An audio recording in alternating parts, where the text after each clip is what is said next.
Hey everyone, back from my hammock with Island of the Blue Dolphins. Chapter 8.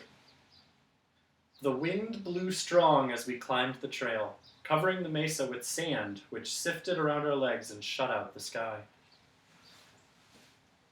Since it was not possible to find our way back, we took shelter among some rocks. We stayed there until night. Then the wind lessened and the moon came out, and by its light we reached the village. The huts looked like ghosts in the moonlight. As we neared them, I heard a strange sound, like that of running feet.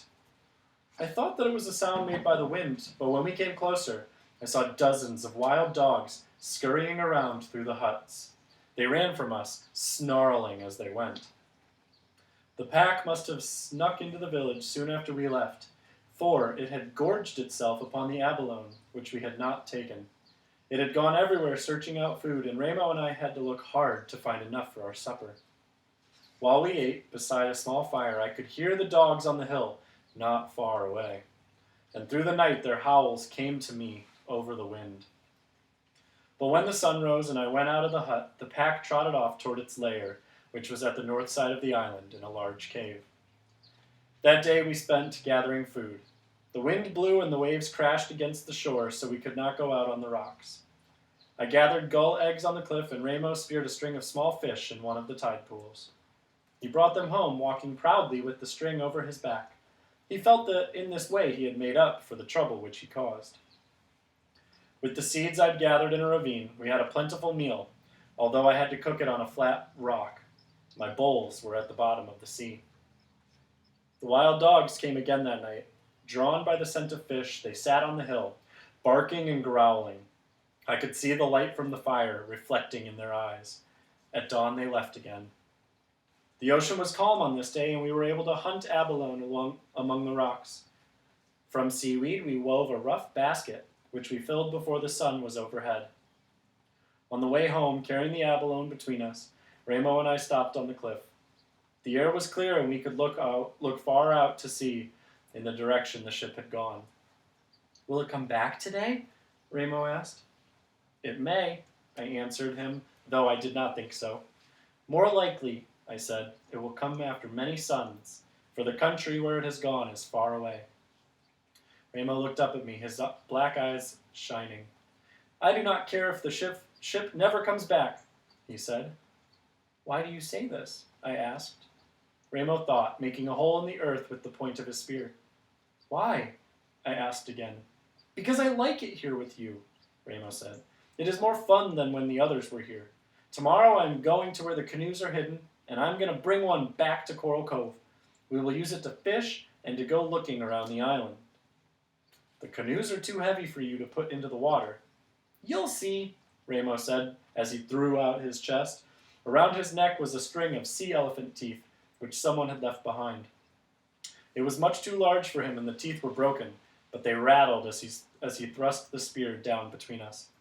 "You forget, I am the son of Chowig," he said. "I don't forget," I answered, "but you are a small son. Someday you will be tall and strong, and then you will be able to handle a big canoe." "I am the son of Chowig," he said again, and as he spoke his eyes suddenly grew large. "I am his son, and since he is dead I have taken his place. I am now chief of Galisat. All my wishes must be obeyed. But first you must become a man, as is the custom. Therefore, I will whip you with a switch of nettles, and then tie you to a fire ant hill." Ramo grew pale. He had seen the rights of manhood given in our tribe, and he remembered them. Quickly I said, "Since there are no men to give the rights, perhaps you will not have to undergo the nettles and the fire ants, Chief Ramo." "I don't know if that name suits me," he said, smiling. He tossed his spear at a passing gull. "I will think of something better." I watched him walk off to get the spear, a little boy with thin arms and legs like sticks, wearing a big string of sea elephant teeth. Now that he had become the chief of Galisat, I would have even more trouble with him, but I wanted to run after him and take him in my arms. "I have thought of a name," he said when he came back. "What is it?" I asked. "I am Chief Tanyositlapai. That is a long name and hard to say, I said. You will soon learn, Chief Tanyositlopai said. I had no thought of letting Chief Tanyositlopai go alone to the place where the canoes were hidden. But the next morning when I awoke, I found that Ramo was not in our hut. He was not outside either, and I knew he had gotten up in the dark and left on his own. I was frightened. I thought of all that might happen to him. He had climbed down the kelp rope once before, but he would have trouble pushing even the smallest of the canoes off the rocks. And if he did get one afloat without hurting himself, would he be able to paddle around the sand pit where the tides run fast? Thinking of these dangers, I started off to catch him. I had not gone far along the trail before I began to wonder, what if I should not let him go to the cliff by himself? There was no way of telling when the ship would come back for us. Until it did, we were alone upon the island. Ramo therefore would have to become a man sooner than if he were not alone, since I would need his help in many ways. Suddenly, I turned around and took the trail toward Coral Cove. If Ramo put the canoe in the water, got through the tides that raced around the sandpit, he would reach the harbor when the sun was tall in the sky. I would be waiting on the beach, for what was the fun of a voyage if no one was there to greet him? I put Ramo out of my mind as I searched the rocks for mussels. I thought of the food we would need to gather, and I thought how to protect it from the wild dogs when we were not in the village. I thought also of the ship. I tried to remember what Matasep had said to me. For the time, I began to wonder if the ship would even return. I wondered about this as I pried the shells off the rocks, and I would stop and look fearfully at the empty sea that stretched away farther than my eyes could see. The sun moved higher. There was still no sign of Ramo. I began to feel uneasy. The basket was filled, and I carried it up to the mesa. From here, I looked down to the harbor and farther on along the coast, to the spit that thrust out like a fishhook into the ocean. I could see the small waves were sliding up the sand, and beyond them, a curving line of foam where the current raced. I waited on the mesa until the sun was overhead. Then I hurried back to the village, hoping that Ramo might have come back while I was gone. The hut was empty. Quickly, I dug a hole for the shellfish, rolled a heavy stone over the opening to protect them from the wild dogs, and started off toward the south part of the island. 2 trails led there, one on each side of a long sand dune. Ramo was not on the trail I was traveling, and thinking he might be coming back on the other side, I called to him as I ran. I heard no answer, but I did hear far off the barking of dogs. The barking grew louder as I came closer to the cliff. It would die away, and after a short silence, start up again. The sound came from the opposite side of the dunes, and leaving the trail, I climbed upward toward the top of the sand. A short distance beyond the dune, near the cliff, I saw the pack of wild dogs. There were many of them, and they were moving around in a circle. In the middle of the circle was Ramo.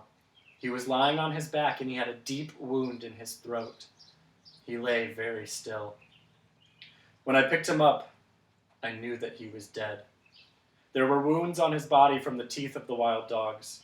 He had been dead a long time, and from his footsteps on the earth I could see that he had never reached the cliff.